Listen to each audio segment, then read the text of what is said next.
da Fazenda, Fernando Haddad, disse que o governo brasileiro estuda taxar o mercado de apostas eletrônicas em jogos esportivos para compensar as perdas com as mudanças anunciadas na tabela do imposto de renda. A ideia é regulamentar esse assunto ainda no mês de março. Vou abrir aspas para o Fernando Haddad. O jogo no mundo inteiro é tributado. Fernando Haddad informou que o Ministério da Fazenda ainda está fazendo os cálculos de quanto é possível arrecadar com essa tributação, mas que seria, abro aspas novamente aqui, da ordem de bilhões de reais. Não muitos bilhões, alguns bilhões. Em fevereiro, o presidente Lula, ele anunciou a elevação da faixa de isenção do imposto de renda dos atuais R$ 1.903,98 para R$ 2.640. E aí a taxação dos jogos eletrônicos esportivos aí seriam para fazer essa compensação. Edivaldo Magro, é o governo PT querendo arrecadar. Ontem a informação da reoneração dos combustíveis, agora o joguinho dos tiozinhos aí que gostam de fazer uma apostinha eletrônica também vai passar por uma taxação. O governo gosta de arrecadar, hein? Pensa numa boca grande. Esse debate não é novo, viu, Paulo? Ele já é antigo. Em 2018, quando o Temer liberou, né, essas apostas eletrônicas no Brasil, já se discutiu uma forma de tributação. Já é uma realidade em diversos países do mundo. Na Inglaterra, inclusive, é tributado, se eu não me engano, 30%. E a dificuldade, aí acho que Haddad não falou, é como fazer essa tributação, uma vez que essas apostas, todo o sistema deles funciona com servidores fora do país. Então, o controle, a compreensão de como esse processo todo funciona, tanto é que o Haddad não quis nem adiantar nada com relação a isso, dada a dificuldade de mapear quanto efetivamente se aposta diariamente.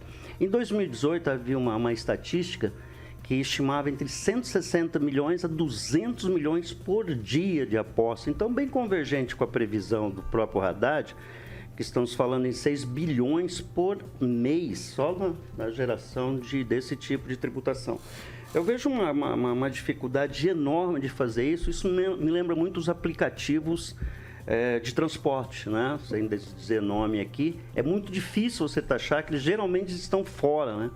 As empresas localizam-se externamente e operam no mundo digital e há uma dificuldade muito grande. Claro que algumas fronteiras nessa área já foram superadas, mas eu acho muito oportuno, né? A propósito, num primeiro momento, lá em 2018, eram poucas as operadoras no Brasil. Aí, nos anos seguintes, apareceram muitas operando nesse meio.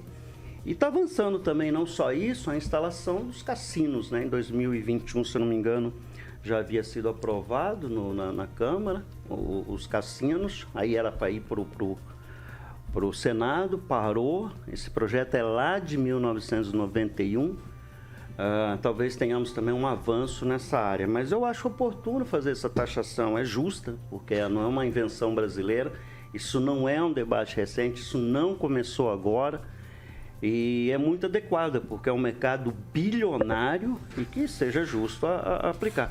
Obviamente, aí você deriva, né? Deriva para outras coisas, né? Temos o jogo do bicho, temos cassinos operando aí de forma... Há cassinos operando ilegalmente no país.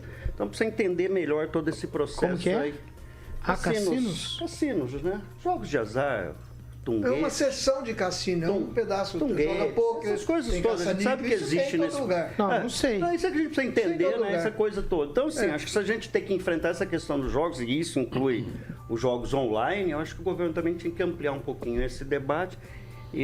Porque ele tem o monopólio, né? Pode dizer hoje, né? Oficialmente ele tem o monopólio das apostas, né? Via loterias, né? As diversas loterias. Mas lembrando que parte dessas loterias, os recursos arrecadados com essas loterias, voltam para atividades sociais, né? E os números são bastante expressivos nessa área. Mas só reafirmando, tá, Paulo? Não é novo. Diversos países já taxam e taxam as empresas, deixar claro, tá? Obviamente a empresa vai acabar repassando para o consumidor, mas a ideia é taxar as empresas, não diretamente o apostador, né? Deixar claro isso.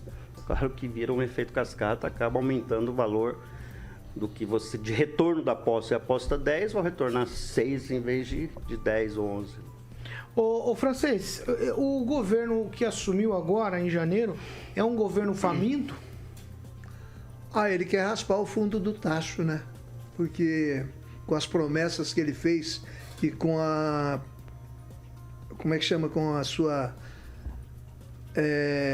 seu balizamento econômico sem solução até agora, sem anúncio, ele vai fazendo as coisas no improviso. Agora, eu gostaria de me ater a esse mundo aí das apostas, que aí trombam aí a honestidade com o legal com o ilegal com o religioso. E se ele for apresentar essas apostas eletrônicas, quer ver ele passar pela bancada religiosa, que já está tolhendo os cassinos. Os cassinos, bem ou mal, eles podem arrecadar um bom dinheiro, trazer dinheiro limpo do turismo para o Brasil, que inclusive os brasileiros vão gastar dinheiro lá fora, no Uruguai, Paraguai, Argentina. Os cassinos seriam uma boa iniciativa. Ele pode, inclusive... já pensou um cassino em Porto Rico? Quanta coisa não atrairia aqui para a nossa região?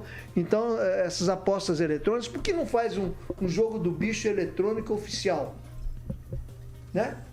Faz um jogo eletrônico do bicho oficial, ao invés de deixar o jogo do bicho aí, que está aí só para monetizar o carnaval, né? A Caixa Econômica Federal, ela tem no mínimo 6 jogos oficiais, nós temos loterias estaduais, tem um pessoal aqui que vende cartela aí para todo mundo aí, vive oferecendo prêmio na televisão, tem o outro que é um nacional que vende jogo por aí, e os jogos são proibidos. Cada esquina tem um clube de carteado, nós temos caça-níqueis espalhados pela cidade, não estou falando de Maringá, né? Então falta seriedade do governo pegar as coisas a sério. Por exemplo, por que é que não saem os cassinos também? Não, porque o cara vai lá, ele vai perder o dinheiro, o pão de cada dia. É uma conversa furada e a bancada evangélica ajuda a manter isso aí.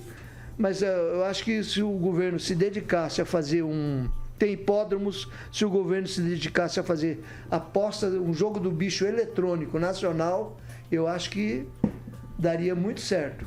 Inclusive combater o jogo do bicho ilegal, que mantém verdadeiras quadrilhas em todos os municípios. Gilmar.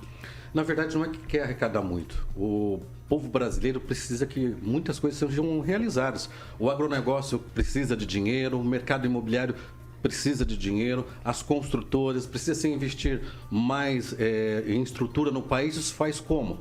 Com dinheiro. É necessário dinheiro. Infelizmente, o governo anterior passou 4 anos sem reajustar a tabela do imposto de renda. Fez com que, no começo do ano, algumas pessoas tivessem que pagar o imposto de renda. O atual governo, em menos de 2 meses, abriu mão desses recursos. E é natural que precisa implementar para você... É igual na nossa casa. Se você tem um padrão que você gasta 5 mil por mês, se você passar para 6, com mais benefícios, vem de onde o dinheiro? Vai fazer horas extras, você vai ter um bico, vai pegar mais um emprego em outra emissora de rádio. O governo municipal, estadual, federal, é da mesma forma. Então, nós temos mais necessidades e é natural que tenha que arrecadar, senão a conta não fecha. Eu não acredito em superávit no poder público. O que acontece muitas vezes é alguns ajustes, algumas jogadas para chegar no final do ano e falar, olha, sobrou tanto, mas como que está? O contribuinte está sendo atendido, nós temos médicos, nós temos educação, nós temos as rodovias em dia, como que está? Se não está bem, não tem um mercado imobiliário ativo, Minha Casa Minha Vida saindo aí, essas empresas para poder construir e gerar emprego precisa de financiamento, o agronegócio. Ele é importante no nosso país, o agronegócio é muito importante, mas precisa de dinheiro, porque quando não sai o financiamento, não se planta, e aí a balança comercial fica como? É por aí o negócio.